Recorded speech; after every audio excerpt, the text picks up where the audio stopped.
hawa viongozi hawa walizaliwa kwa mafamilia kubwa, hawawezi elewa shida ya mtu wa kawaida.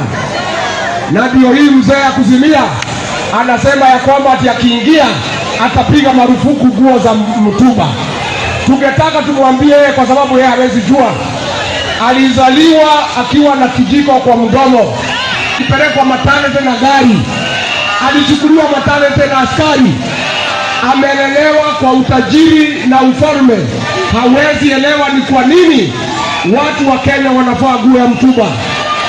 Kabla mtumba haijakuja, wazee walikuwa wanatembea hapa na viraka, hungejua suruali ilikuwa ya rangi gani. Tumwambie yeye awache mtu anunue ile nguo inatoshana na uwezo wake. Na tumwambie yeye hata kama amesimamiwa na Rais Uhuru Kenyatta na anakosea sisi heshima, asidharau wananchi ya kawaida. Hakuna mtu anavaa nguo ya mtumba kwa kupenda, ni kwa sababu ya kukosa uwezo. Na ndio serikali ya William Ruto tunataka tuweke pesa kwa mfuko, mtu anunue ile nguo anataka. Lakini nataka kusema